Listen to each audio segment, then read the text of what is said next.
Quoi savoir du premier jour de procès de James Testa, accusé de plusieurs crimes de nature sexuelle? Et que faisait la Sûreté du Québec dans les sentiers de motoneige de la région? Voilà les questions qu'on s'est posées pour vous.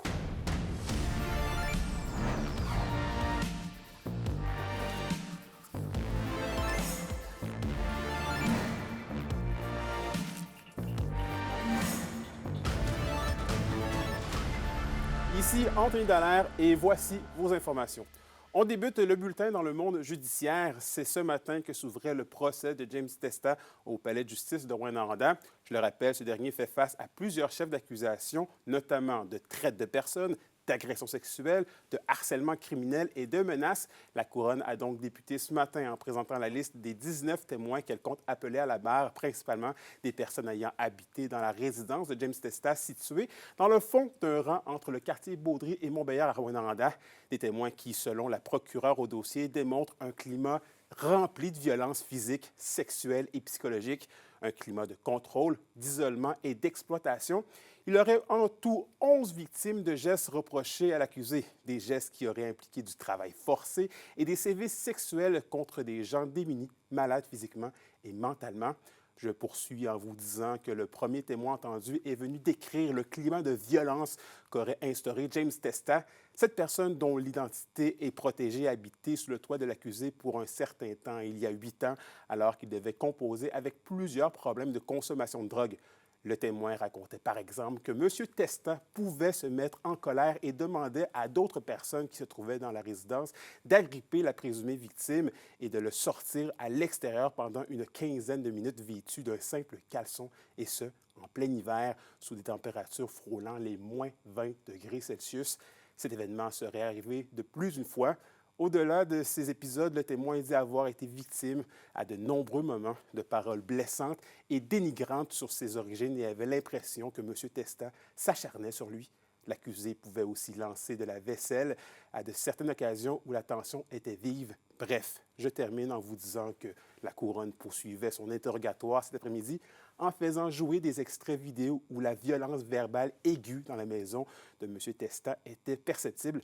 Le procès se poursuit jusqu'à jeudi. Rappelons que l'État québécois avait débuté des démarches pour saisir officiellement la résidence de Testa où les crimes auraient été commis. Parlons de sécurité maintenant. La Sûreté du Québec procédait à l'opération Impact dans les sentiers de motoneige sur l'ensemble de la province samedi.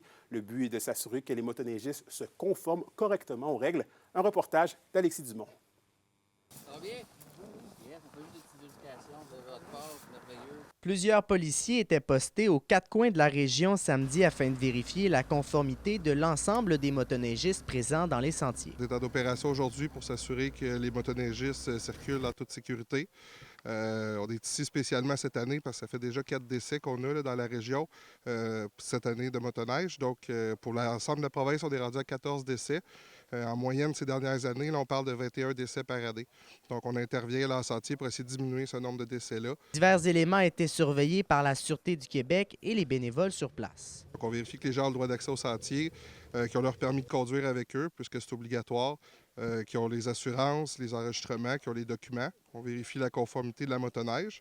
On s'assure aussi que les gens ont la capacité de conduire, ce qui veut dire là, qu'ils ne sont pas en état d'ébriété, qu'ils n'ont pas consommé de drogue. C'est pas compliqué, là, les principales causes de collisions mortelles à motoneige, c'est la vitesse et la capacité de conduire affaiblie par l'alcool, drogue, non-respect de la signalisation. Et on a aussi encore beaucoup de gens là, qui ne portent pas le casque protecteur ou qui le portent mais qui n'est pas attaché. Donc c'est ça aussi qu'on surveille là, lors de nos barrages. D'ailleurs, plusieurs règles sont de mise pour les motoneigistes lors de leur expédition en motoneige.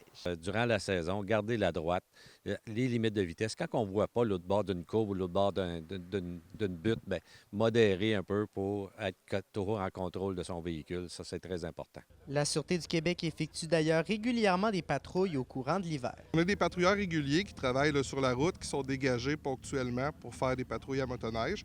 C'est certain qu'on a encore plus de gens dans les moments forts achalandage, qui veut dire les fins de semaine, les longs congés, tout ça. Mais c'est nos équipes normales de patrouille. On a des patrouilleurs qui sont formés motoneigistes, quadistes, qui sont libérés là, ponctuellement pour faire de la patrouille en route. La SQ rappelle à tous de respecter les consignes de sécurité et demeurer prudents sur les pistes. Alexis Dumont, RNC Nouvelles, Rouyn-Noranda.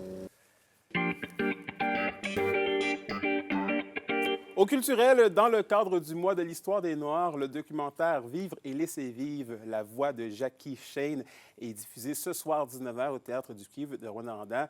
C'est présenté en collaboration avec la Mosaïque interculturelle. L'histoire raconte la vie de la chanteuse de soul trans Jackie Shane qui a su trouver sa voix et faire résonner son talent à une époque où l'on réduisait au silence les artistes queer de couleur.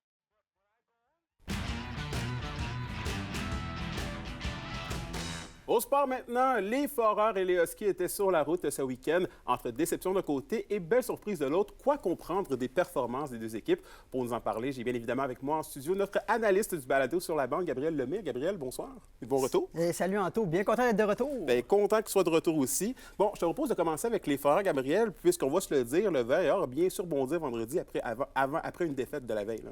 Exactement, c'est exactement jeudi, les Foreurs qui s'étaient inclinés par la marque de 4-1 contre l'Armada. Un match intra-division très important, ces matchs-là pour les Foreurs qui ont échappé. Le résultat ne reflète pas le match, ça a été quand même serré, mais une très belle victoire contre les Tigres. Les Tigres, on va se le dire, c'est difficile pour eux, donc c'était une victoire qui était très, très importante pour les Foreurs, puis ils ont gagné ça 7-2, très belle performance. Oui, puis on parle quand même de 15 points pour le premier trio. C'est quand même du hockey de haute voltige, là. Ah, exactement. Le trio composé de Philippe Veilleux, Noah Wright-Hart et Nathan Brisson. 15 points, les trois. J'ai ici, Veilleux, 2 buts, 3 passes, 1 but, 5 passes pour Brisson et 2 buts, 2 passes pour Reinhardt. C'est quand même excellent. Ce trio-là, depuis quelque temps, aide les Foreurs à gagner, là, puis sont en feu ces temps-ci. Bien, c'est ça que ça prend souvent un premier trio en vie pour faire bouger un peu les meubles. Et est-ce que ça fait un peu bouger justement le classement général? Parce qu'il faut le rappeler que les Foreurs luttent aussi encore pour une place en série, hein? Ça n'a pas rien changé pour les Foreurs, je te dirais. Les Foreurs qui ont, malgré la victoire et la défaite, sont toujours au 13e rang, à quelques points encore du Titan qui sont au 12e rang. Donc non, toujours là, les Foreurs, toujours en train de se battre pour une place en série, malgré les victoires et les défaites. Bon, il reste quand même sur une bonne route. Maintenant, on va parler des Huskies, qui, disons-le, ça va pas très bien. On parle quand même de 3 défaites en autant de matchs, là. Non, exactement. Ça s'est pas bien passé pour les Huskies cette fin de semaine. 3 matchs au Saguenay et 3 défaites par la marque de le mercredi 6-4 contre les Sags et ensuite vendredi, samedi contre le Drakkar 2-1 et 6-2. Ça n'a pas été une belle fin de semaine pour les Huskies, là. Oui, mais qu'est-ce qui, selon toi, a fait défaut à la Meute? Parce qu'on le sait, c'est une équipe qui, en général, performe bien, mais là, qu'est-ce qui a fait défaut? On dirait que rien fonctionnait pour les Huskies. Il y a beaucoup de manque d'opportunisme. On a eu des chances de marquer. Le pointage ne reflète pas vraiment ce qui s'est passé. On a eu des chances de marquer, ça voulait tout simplement pas rentrer, puis bien, malheureusement, défensivement, ça tenait pas. Donc les Huskies sont inclinés. Ouais, des fois, c'est pas nécessairement la meilleure équipe sur la glace qui remporte, comme on dit, hein. Ouais, exactement. Et parlons de l'avenir maintenant. Quand seront les prochains matchs de nos équipes? Les Huskies jouent cette semaine à l'extérieur, à Gatineau et à Blainville. On joue jeudi à Blainville et vendredi à Gatineau. Et on joue dimanche à Rouyn-Noranda, donc vraiment un calendrier bizarre pour les Huskies. Du côté des Foreurs, 2 matchs très importants ce week-end contre les Remparts de Québec qui sont juste derrière eux au classement au 14e rang. Un match de 4 points en vue, donc très important pour les Foreurs de gagner ces 2 matchs. Ouais, attends, Gabriel, c'est tous des matchs importants pour les Foreurs, hein? Ah, c'est pas le choix pour les Foreurs qui se battent pour une place en série. On n'a pas le choix. Faut pas perdre beaucoup de matchs d'ici la fin de l'année. En effet, encore une fois, très éclairant. Merci, Gabriel. J'espère vous voir plus souvent. Moi aussi. Et à la météo de l'Abitibi-Témiscamingue pour ce soir et cette nuit, c'est de la neige sur tous les secteurs avec de la poudrerie par endroits. Les minimums seront de moins 23 degrés Celsius. Pour la journée de demain, c'est de la faible neige avec des maximums de moins 18 degrés Celsius. Et finalement, en aperçu pour mercredi, c'est des nuages avec des maximums de moins 13 degrés Celsius. Et voilà, c'était vos informations régionales. Merci encore une fois d'avoir été des nôtres. Nous, on se dit bien évidemment à demain pour la suite des choses. D'ici là, prenez soin de vous.